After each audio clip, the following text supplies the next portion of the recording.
So this is your bedtime yoga practice, and a point to note that any of these poses that feel super good, just pause the video and stay in as long as you like.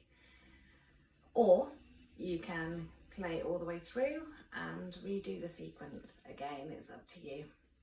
But we're going to start in child's pose.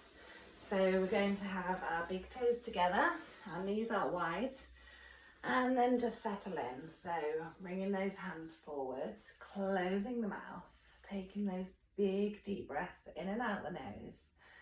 And we're not really stretching out in this pose, we're kind of just allowing our elbows to bend and settling in. Allowing your breath to carry you down. Taking 5 long deep breaths there. Option to begin to rest your eyes.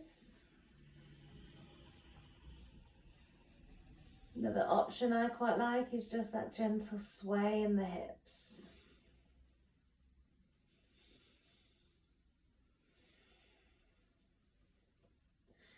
If my shoulders are feeling tight, I also like to bring my palms together, bring the thumbs to the base of my neck, let my forehead come down, and gentle pressure in the elbows helps to open up and release that tension. So when you've stayed there as long as you like, gently easing out, coming into that cat-cow, knees below the hips. As you inhale, drop in the belly, stick that tailbone up, gaze gently towards the ceiling. Exhale, chin to chest, round that spine, look between the legs. Take your time with these cat-cow transitions, moving with that gentle, slow breath. Such a good pose to start and end the day.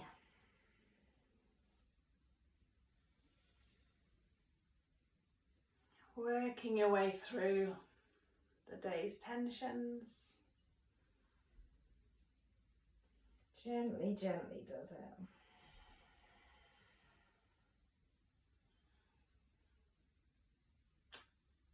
And the beauty of practicing yoga on your bed is you can just crawl under your covers afterwards and take your shavasana there. What's not to love? So then easing out of there, drawing your knees together, coming into that easy Japanese pose, your hands resting on your knees. Roll those shoulders 2-3 times. Feeling any knots or crunches.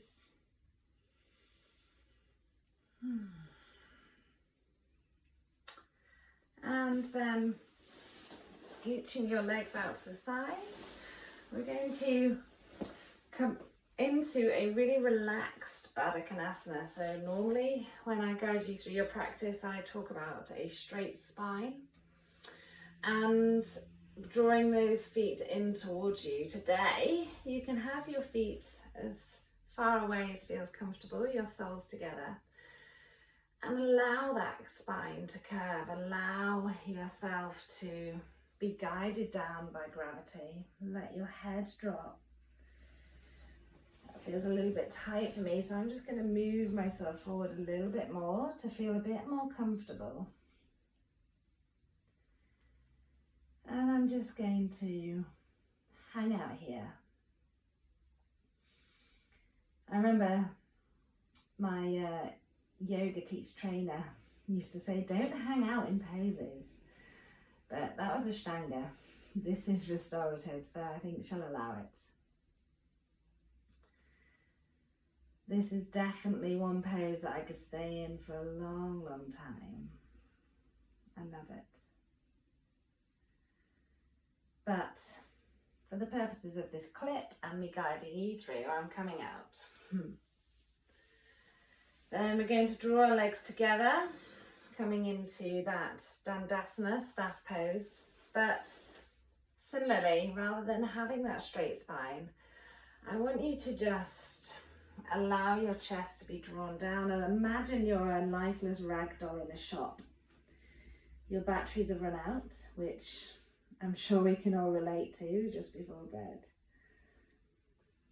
So taking your exhales deeply there, and you find that you go probably more deeply into a pose than you thought you could when you truly let go and allow your body to do what it needs to do. Breathing there.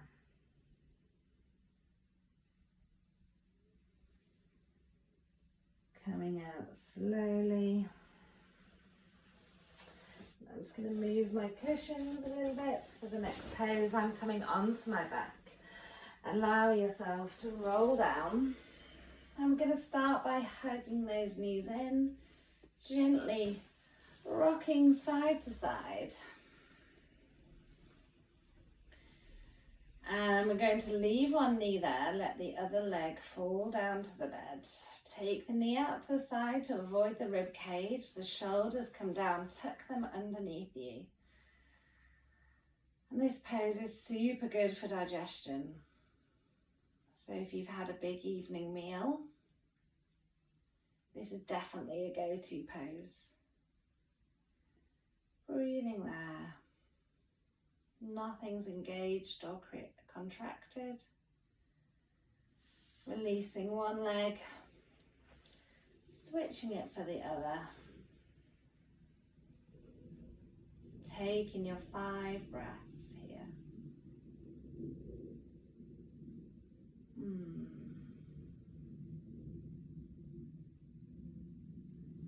Drawing both legs in, gentle rock side to side.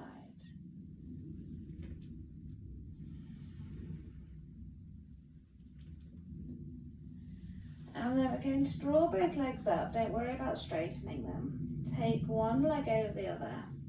Bend at the knee as if you're sitting on a chair. And then as you recline the head backwards, draw those knees or those shins, or if you can find them, your ankles or feet in towards your body. And enjoy that stretch going right through your thigh into your glute.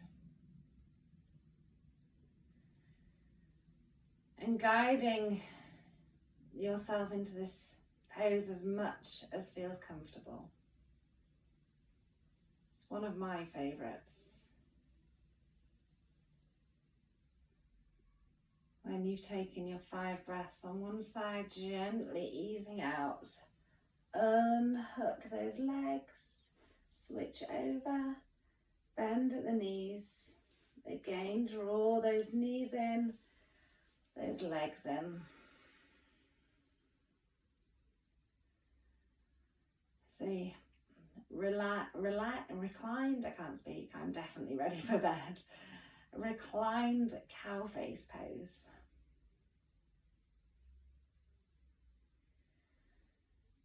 And release, lifting those legs up.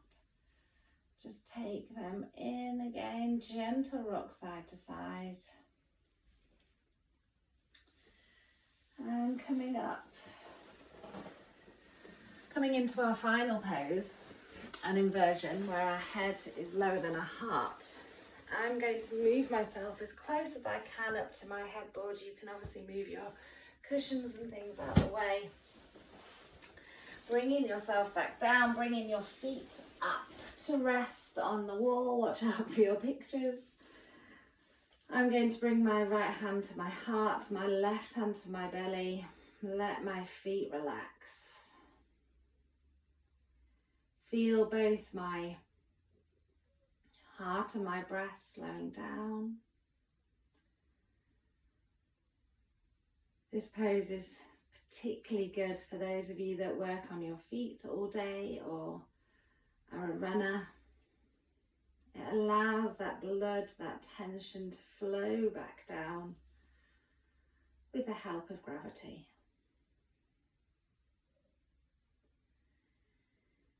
You can close your eyes here. Definitely stay in this pose longer than 5 breaths. This is where I'm going to end your guidance. And I, for one, I'm going to stay here a bit longer. So enjoy your bedtime practice. Sleep well. Namaste.